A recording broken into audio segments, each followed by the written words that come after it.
Dear friends, আমি যেহেতু কালকে ভিডিও দিতে পারিনি, সুতরাং কালকের কন্টেন্টটাকে আজকে অ্যাড্রেস করব। তো কালকে এসেই আমি শুধু থাম্বনেলটা দেখেছিলাম, ভেতরটা দেখিনি। আজকে পুরো ভেতরে তো কিছু দেখার নেই। এই মন কি বাতটা শুনলাম, কি বলে যে ফোকলা কে বেচবো, আমি কত দামে বেচবো, ও বেচবে নাকি, ওকে বেচেই তো খাচ্ছ বাবা এখন। মানে বেচারাম, এখন একে কি বলবো, কুটনিমাসি বেচারাম। মানে এত পরশ্রী কাতর এবং এত কন্ট্রোভার্সি প্রিয় কোনো পুরুষ আমি এর আগে দেখিনি। মাই গুডনেস, অনেক সিনেমা থিয়েটারেও দেখছি, আর আজকাল সাক্ষাৎকারের চক্করে, মানে ডিজিটাল মিডিয়ার চক্করে বহু লোকের সাক্ষাৎকার দেখছি, ব্লগ দেখছি, কিন্তু এইরকম একটি প্রাণী আমি আগে কখনো দেখিনি। তোমরা সৌমালিকে দেখো, তার জীবনে একটা বিরাট ঝড় উঠেছিল এই এরই কল্যাণে, সে কিন্তু সেটাকে পেছনে ফেলে তরতর করে এগিয়ে যাচ্ছে। টিনাকে নোংরা করেছিল, এখনও নোংরা করার প্ল্যান নিয়ে বসেছে। ওকে আমি ছাড়বো না, ওকে ছাড়লে চলবে কেন? তোমরা নিজেরা এর ভিউজগুলো দেখো। যেদিন টিনার নাম নেয় না, বা গামলা বলে না, বা টিনার দিকে কোনো রকম বক্রোক্তি করে না বা ইঙ্গিত দেয় না, সেদিনের ভিউ হয় না। এখন তো পড়েছে টিনার এক্স বয়ফ্রেন্ডকে নিয়ে, কারণগুলো আমি সব বলবো, এর প্রত্যেকটা শব্দ তুলে আমি জবাব দেব, কিন্তু তার আগে এই কথাগুলোর পেছনের কন্ট্রোভার্সিটা বলি। Dear friends, welcome back to my channel my world of words. আমি সৌমি, আমি আপনাদের সবাইকে আমার চ্যানেলে ওয়েলকাম করছি। ডিয়ার ফ্রেন্ডস, যে কথাগুলো বলেছে সেগুলো তো তোমরা সব প্রত্যেকেই জানো। এর পেছনের কন্ট্রোভার্সিটা বলি আগে। প্রথম কথা হচ্ছে যে এর কাছে যে কল রেকর্ডগুলো আছে বলছে, সেই কল রেকর্ডগুলোতে ফোকলার ভয়েসটাই বেশি, বুঝতে পারছো? মানে রণদীপ্ত বাবুর ভয়েসটাই বেশি। সুতরাং ও একটা জমি তৈরি করছে। সে কত নোংরা, সে পরস্ত্রীর সঙ্গে চ্যাট করেছে, বউ ভাগিয়ে নিয়ে গেছে। এইখানে আমার একটি কথা বলার আছে। দেখো, একটি পুরুষ যখন একটি বিবাহিত মহিলার সঙ্গে সেক্স চ্যাট করে, তাকে পছন্দ করার বা সাপোর্ট করার কোনো জিনিস নেই, কিন্তু সেক্স ওয়ার্কাররাও যখন কোনো ভালো কাজ করে লোকে তা সাপোর্ট করে। তো অনেক সেক্স ওয়ার্কার প্রয়োজনের সময় নেমে আসে, বন্যার্তদের পাশে দাঁড়ায়, দুর্ভিক্ষ পীড়িতদের পাশে দাঁড়ায়, রাস্তায় রাস্তায় ঘুরে ঘুরে গরমের সময় জল দেয় মানুষকে। দেখোনি তোমরা? তো সেই রকম মানুষের দুটো চরিত্র থাকে, নারী ঘটিত চরিত্র, পুরুষ ঘটিত চরিত্র, ঠিক আছে, এবং মানবিকতার চরিত্র। এই লোকটা একটা আত্মকেন্দ্রিক লোক। এ নিজেকে ছাড়া কাউকে বোঝে না, না ছেলে বোঝে, না মা বোঝে, না বাবা বোঝে। কেন বোঝে না সেগুলো একটু একটু করে এই ভিডিওতে এক্সপ্লেন করবো, পুরোটা দেখো। আচ্ছা, প্রথম কথা হচ্ছে যে রণদীপ্ত বাবুর ওই সেক্স চ্যাট পরস্ত্রীর সঙ্গে, সেটা কেউ সাপোর্ট করে না। আমি তো করিই না, আমি অত্যন্ত একটি ট্রান্সপারেন্ট এবং ক্লিন মানুষ। আমি কোনো মতেই, একটি বাচ্চা রয়েছে যে বাড়িতে, বাচ্চার মা, তার সঙ্গে সেক্স চ্যাট করা আমি কোনো মতেই সাপোর্ট করি না, এবং আমার মনে হয় না কোনো শুভ মনস্ক মানুষ সাপোর্ট করে। কিন্তু ওই জিনিসটাকে সাইডে রেখে তার চরিত্রটা দেখো তো। সে কি বলছে, আমার স্ত্রী, এক্স ওয়াইফ, এ তো এক্স ওয়াইফকে পা ধোয়া জল খেয়ে এখন মানে বেঁচে আছে। টিনার নাম না নিলে এর ব্লগ চলে না, এবং সেই এক্স ওয়াইফকে প্রত্যেক দিন গালি দেয়, এবং শাশুড়ি বলো, শ্বশুর বলো, প্রত্যেককে গালি দেয়। প্রত্যেককে, শ্বশুরকে কি যাতা কথা বলেছে, খৈনি ওলা হানো তেন। সেই ভিডিওতেই টিনা বলেছিল যে বাচ্চাটাকে কোথায় লুকিয়ে রেখেছিস, পেলে ওইখান থেকে নিয়ে আসতাম, ঠিক আছে। শাশুড়িকে সেদিন কুকুর বললো, ও শ্বশুর শাশুড়ি একসঙ্গে বললো কুকুর, দুজনকে একসঙ্গে কুকুর বললো, গেল গিয়ে কুকুরের মতো জিনিসগুলো নিয়ে এলো। মানে এ সকলের জিনিস হাতাবে, এর থেকে কেউ লিগালি কোনো জিনিস নিয়ে যাবে, তার প্রাপ্যটা নিয়ে যাবে, সেটাও এই জ্বলন সহ্য করতে পারে না। সাথে কি নাম দিয়েছি জ্বলনদী, এবং এরপর প্রত্যেক দিনও এইভাবেই বেচবে, কারণ এর কাছে আত্মসম্মান বোধ নেই, এর কোনো মনুষ্যত্ব বোধ তো নেই। এক এক সময় মনে হয় মানুষের পর্যায়ই পড়ে না। এর হচ্ছে পয়সার এখন প্রচণ্ড দরকার হয়ে পড়েছে। কারণ শোনো, কারণগুলো একটু একটু করে বলি আগে। এর মানে ব্যাপার স্যাপারগুলো একটু ক্লিয়ার করি। ব্যাপারটা হচ্ছে ভিউজ একদম তলানিতে, টিনার নাম না নিলে ভিউজ হয় না। এবার এর কাছে জিনিস আছে, সেটা একে ঘিরে যে কন্ট্রোভার্সি ক্রিয়েটাররা রয়েছে তারা জানতে পেরেছে। সুতরাং তুমি বগলে দাবিয়ে বসে থাকবে, আর মাঝে মাঝে ধমকি দেবে, অনেক কিছু আছে, বলে দেবো। এই খেলাটাই খেলবে ভেবেছিল, কিন্তু সেটা করলে তো দিদিরা মানবে না, কন্টেন্ট দিদিরা। তাদের সঙ্গে স্বার্থের সম্পর্ক, কন্টেন্টের সম্পর্ক, পয়সার সম্পর্ক। তারা যদি তোমার ব্লগ থেকে নিজেদের কন্টেন্ট না পায়, তারা অন্যদিকে মুভ করে যাবে। হাজারটা ব্লগার আছে, বুঝতে পারছো তো? এর ব্লগে অ্যাকচুয়ালি দেখবারও কিছু থাকে না, শুধু এই কন্ট্রোভার্সির জন্য এই জোনের কিছু মানুষ এর সঙ্গে আটকে আছে। তো কন্ট্রোভার্সি ওকে দিতেই হবে। এবার এর কাছে এখন শুধু ফোকলারই বেশ কিছু রেকর্ড আছে, সুতরাং ফোকলাকে নোংরা করার একটা প্ল্যান করেছে, জমি তৈরি করছে। প্রথম কথা, যে মানুষ পরস্ত্রীর সাথে সেক্স চ্যাট করে, কিছুটা নোংরা তো সে ওইখানেই হয়ে গেল। বুঝতে পারছো? তাকে দ্বিতীয়বার নোংরা করার দরকার নেই, লোকে ওর সমাজে জানে। দ্বিতীয় কথা, সেই মানুষটাকে নোংরা করে হবে কি? আমি ছাড়বো না, আমার হাত থেকে ছাড়ার নেই। কি করতে পারো তুমি? কি করতে পারিস রে তুই? তুই করতে এইটুকুই পারিস, প্রত্যেক দিন ওর নাম করে ওকে বেচে দুটো পয়সা কামাতে পারিস। এখানে এসে এই করেছে, বউ ভাগিয়ে নিয়ে গেছে, এইসব বললে তার কি এসে যায়? ইউটিউব তো তার কর্মভূমি নয়। দর্শক বন্ধুরা, তোমরা একটা জিনিস খুব ভালো করে বোঝো না, ইউটিউবে নাম দুর্নাম কার ম্যাটার করে? যে ইউটিউবে কাজ করে খাচ্ছে, ঠিক আছে? এবার তার পরিবার বলো, তার পাড়া প্রতিবেশী বলো, সবাই জানে সে সেক্স চ্যাট করেছে। টিনার সঙ্গে বেশ কিছুদিন সম্পর্ক ছিল, টিনা বলেছে। এবার তখনই এই জিনিসটা প্রমাণ হয়ে গেছে যে হ্যাঁ, এদের দুজনের মধ্যে একটা সম্পর্ক ছিল, সুতরাং জগজাহির হয়ে গেছে। এখন আর নেই, কারণ টিনা দুটো ব্লগে বলেছে। সুতরাং যদি কমিউনিটি পোস্টটাকে জপের ঝুলি করে রাখো, হ্যাঁ টিনা স্বীকার করেছিল, টিনা আবার অস্বীকারও করেছে। স্পষ্ট ভিডিওতে বলেছে, তুমি তো সুদীপ্ত সরকারকে ভালোবাসো বলেছো, দর্শক বন্ধুরা তাকে বলবে, কিন্তু আমার এখন সুদীপ্ত সরকারকেও দরকার নেই, আমার শুধু ছেলে চাই। এইটা একবার বলেছে, আর একবার ডিভোর্স দেবো না বলে যে ব্লগটা করেছিল তাতেও বলেছে। সুতরাং টিনার সঙ্গে এখন কোনো সম্পর্ক নেই। যে লোকটা ইউটিউবে নেই, যে লোকটা ইউটিউব থেকে আর্ন করে না, তাকে ইউটিউবে নোংরা করে কি এসে যায়? আর ইউটিউব দেখে অন্য লোকে ওর সম্বন্ধে জানবে, কি করবে? কি করবে? নতুন করে কি জানার আছে? ও সেক্স চ্যাট করেছে, এটা সবাই জানে। অলরেডি হোয়াটসঅ্যাপ চ্যাট রিলিজ হয়ে গেছে, নতুন করে কি করবে? অ্যাকচুয়ালি জমি তৈরি করছে, ফোকলার আবার কল রেকর্ড ছাড়বে কুটনি মাসির মতো। এছাড়া কিছু করা এর যোগ্যতা নেই, ব্লগ করার এর যোগ্যতা নেই। ভার্চুয়ালি এখান থেকে কি প্রমাণিত হচ্ছে? ব্লগ করার এর যোগ্যতা নেই। আর গামলার পেছন আমি ছাড়বো না বলছে, স্বাভাবিক। গামলার পেছন তো ছাড়ার ক্ষমতা নেই না, গামলার পেছন ছাড়ার তোর ক্ষমতা নেই। গামলার পেছন ছাড়লে লক্ষ্মীকে বাদ দিয়ে তোর কি করে চলবে? তো তার ছোঁয়াটা অন্তত তোর ব্লগে থাকতে হবে। তোমরা নিজেরাই কাউন্ট করে দেখো না, যেদিন এই রণদীপ্ত বাবু বা টেনার নাম না নেয়, সেদিন এর কি দুরবস্থা হয়। আচ্ছা, এর পেছনে কন্ট্রোভার্সিগুলো বলি। এই যে কল রেকর্ডগুলো, এগুলো কোর্টে কোনো কাজে লাগবে না, কারণ ফোকলার কল রেকর্ড টিনাকে আরো পরিষ্কার করে দিচ্ছে, টিনার ভাবমূর্তিকে উজ্জ্বল করে দিচ্ছে, যেটা কিন্তু অনেকেই এখন বুঝতে পারছে। ওর দর্শকরা পর্যন্ত বলছে যে তুমি ফোকলাকে নিয়ে, মানে রণদীপ্ত বাবুকে নিয়ে কথা বলো না, ওদের বাদ দাও। আজকের যে ব্লগটা ছেড়েছে তার প্রথম কমেন্টটা দেখো, আমি স্ক্রিনশট নিতে গিয়েও নিলাম না, দূর তোমরা দেখো কমেন্টটা। প্রথম কমেন্টটা হচ্ছে, ব্লগের জন্য ভাবো, নতুনত্ব কিছু দাও। টিনা কিন্তু তোমার থেকে অনেক এগিয়ে গেছে, নতুনত্ব কিছু দাও। বুঝতে পারছো? এই কন্ট্রোভার্সি ক্লিশে হয়ে যাচ্ছে। যারা কন্ট্রোভার্সি লাভার তারাও পছন্দ করছে না, কারণ কি নতুন কি আছে? টিনা চ্যাট করেছিল, এই তো সবাই জানে। আচ্ছা, কল রেকর্ড বেশ কিছু ফোকলার আছে, মানে রণদীপ্ত বাবুর সাইডের কল রেকর্ডটা কোনোভাবে ম্যানেজ করতে পেরেছে, সুতরাং সেইগুলো ছাড়বে, ওই জন্য জমি তৈরি করছে। এক নম্বর, এতে আমি ছাড়বো না বলার কোনো মানে হয় না। রণদীপ্ত বাবুর এই ঘন্টা করে নেবে, ওই ঘন্টা দিদার ঘন্টা। কারণ ব্যাপার হচ্ছে, সে মানুষটা ইউটিউবে নেই, সে ইউটিউব থেকে সে আর্নিং করে না, তার আর্নিং কোনো মতেই এই ইউটিউবের বদনামের জন্য ব্যাহত হবে না। বুঝতে পারছো? এখন তো টিনার সঙ্গেও তার সম্পর্ক নেই। অনেকেই তাকে ফোন করে উত্তপ্ত করার চেষ্টা করেছিল, সে মুখে ওপর বলে দিয়েছে যে ওই মহিলার নাম নিয়ে আমার সঙ্গে কেউ যোগাযোগ করবে না। বুঝতে পারছো? এক নম্বর কথা। সৌমালি দেখো কন্ট্রোভার্সি ছেড়ে দিয়ে এগিয়ে যাচ্ছে, টিনা দেখো কন্ট্রোভার্সি ছেড়ে দিয়ে এগিয়ে যাচ্ছে। সেনসেশন বলো, ইনসাইড আউট বলো, এই কজনকেই আমি দেখি, সেই জন্যে এদের নামটাই জানি। তাছাড়া ওয়ার্ল্ড বলে একটা চ্যানেল আছে, 4 বাচ্চার মা, ওর কাছে তো বিশাল কন্ট্রোভার্সি আছে, কিন্তু ওর হাজব্যান্ড নন ইউটিউবার, সুতরাং ও তো হাজব্যান্ডে কোনো রকম কেচ্ছা ওখানে বলতে আসে না। হ্যাঁ, ওয়াইফ বিটার সে এইটুকু বলেছে, নিজেকে ক্লিন করার জন্য যেটুকু দরকার সেটুকু বলেছে, কিন্তু প্রত্যেক দিনে ডিপ্রাইভেশন সে কি বলতে আসে? সে তো সেইভাবে ভিউ কামাতে পারতো না, তাহলে সেই হাইটে উঠতে পারতো না। তার ব্লগের প্রচুর মেটেরিয়াল আছে, 4 বাচ্চা, তাদের নিয়ে দেখাবার অনেক জিনিস আছে, সেইগুলো সে হাইলাইট করে এগিয়ে যাচ্ছে। ব্যাপারটা হচ্ছে, এর কাজ কারবারগুলোই আন্ডার দ্য টেবল। একটা মেয়ে এনে পুষে রাখলো বাড়িতে, পরে তাকে বললো বোন। বুঝতে পারছো? সেই মেয়েটা যে চলে গেছে আমাদের কিন্তু দেখায়নি। তাহলে টিনার হাতে 2টো ব্যাগ এক্সট্রা হলে যদি ধরে নেওয়া যায় যে টিনার সঙ্গে ফোকলা ছিল, টিনার পাতে ডিম দেখা যাচ্ছে, তবু বলা হয় পরোটা দিয়ে ডিমটা খাচ্ছে। বুঝতে পারছো? ফোকলা এসে খাচ্ছে। টিনার বাড়িতে বৌদি রয়েছে, টিনা রাস্তায় পেঁয়াজ রসুন আদা নিয়ে এলো, বাড়িতে ফ্রিজে কিচ্ছু ছিল না 4টে ডিম ছাড়া, বৌদি মশলাগুলো করে দিল, তবু বলা হচ্ছে ফোকলা মশলা বেটে দিয়েছে। টিনার ঘরে কোনো ড্যাম্প কিচ্ছু আমরা দেখতে পাচ্ছি না, তবু বলা হচ্ছে এটা ড্যাম্প ঘর। টিনার লক্ষ্মীনারায়ণের পুজো করলো, লক্ষ্মীনারায়ণের পুজো দিয়ে ঘরে ঢুকলো, লক্ষ্মীর পাঁচালি পরে, সত্যনারায়ণের পাঁচালি পরে, বাড়িতে তুলসী গাছ আছে, তবু কিছু নাস্তিক লোক বলে চলেছে ওটা ভুতুড়ে বাড়ি। তো এইগুলো ব্লগে তো দেখা যাচ্ছে না, শুধু তবু এরা বলছে। সুতরাং আমি বলতেই পারি যে ওই মেয়েটি যে চলে গেছে তার কোনো প্রমাণ আছে? এমন তো হতে পারে দোতলার যে ঘরটা বন্ধ আছে সেখানে ওই মেয়েটিকে লুকিয়ে রেখেছে। আর আজকে ফোকলাকে নোংরা বলছে, এই জন্য দেখো, ফোকলাকে সাপোর্ট আমি করছি না, মানে রণদীপ্ত বাবুকে ফোকলা কথাটা বলতে আমার খারাপ লাগে। তাহলে একেও তাহলে পিট কাঁদনা চিয়ে, তাছাড়া অনেক কিছু বলা যেত যেগুলো আমার রুচিতে বাঁধে।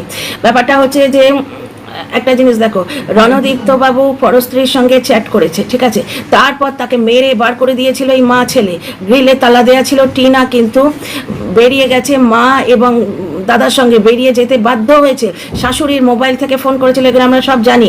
ফোকলা এসে তাকে বাড়ি থেকে নিয়ে যায়নি, ঠিক আছে।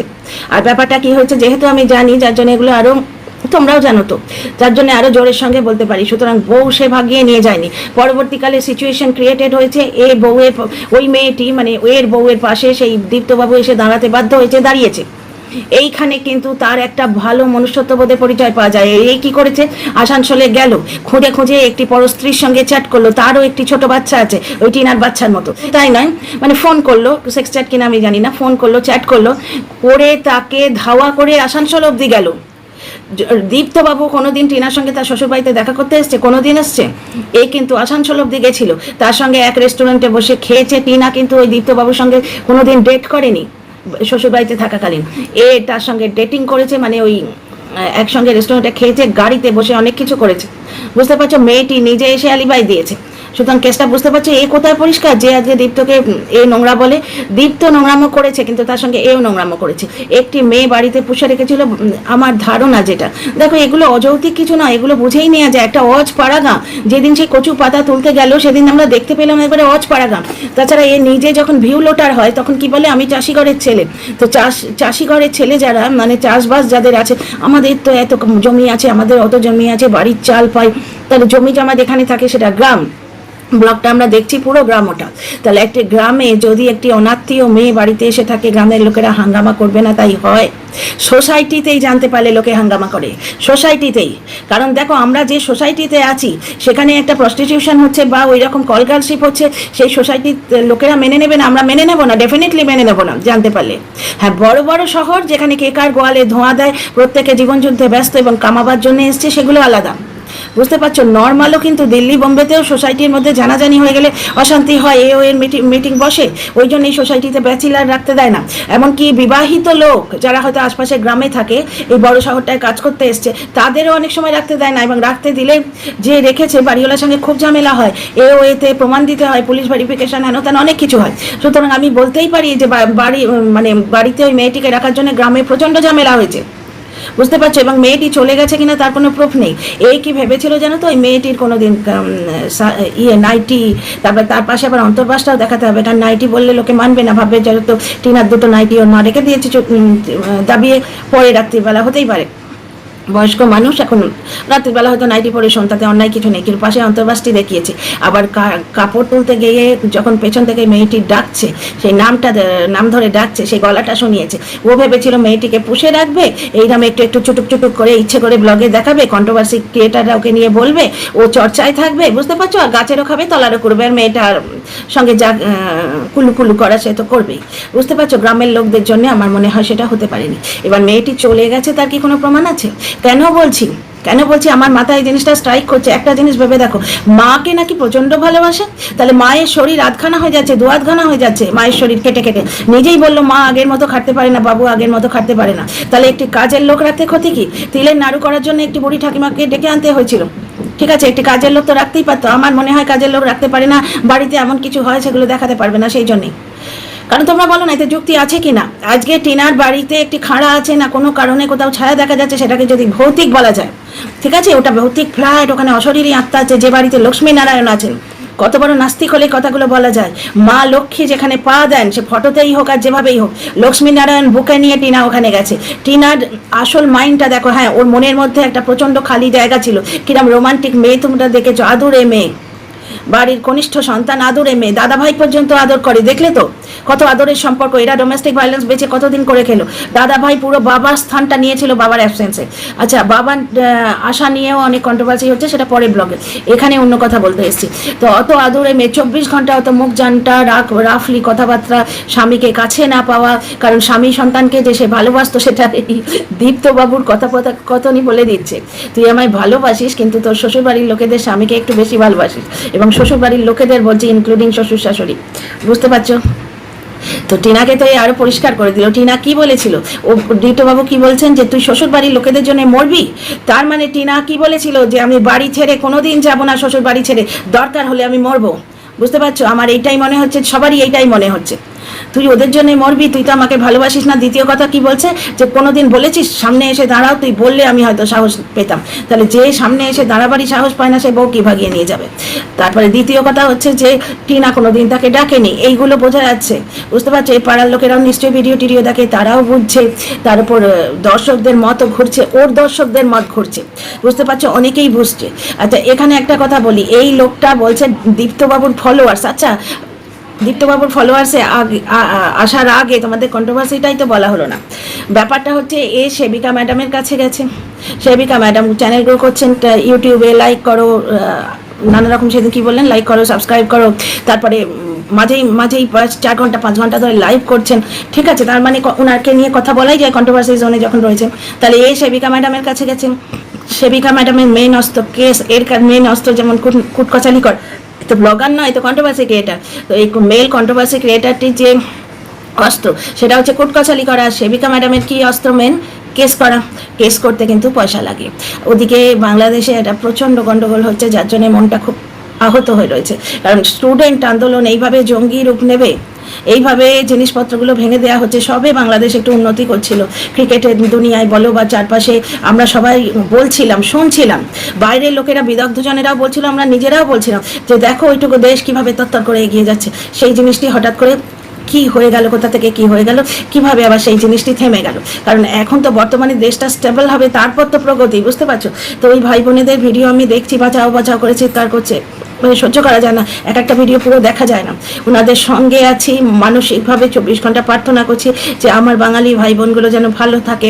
আমার প্রচুর দর্শক আছে ওই বাংলাদেশ থেকে, ঠিক সেই রকম এই লোকটারও প্রচুর দর্শক আছে ওখানে, এবং বাংলাদেশের অনেক আপু একে প্রচুর দয়া করেছে, বুঝতে পারছো? এখন টালমাটাল অবস্থা, তোমরা বাকিটুকু তোমরা ফিলিং দ্য ব্ল্যাঙ্কস করে না।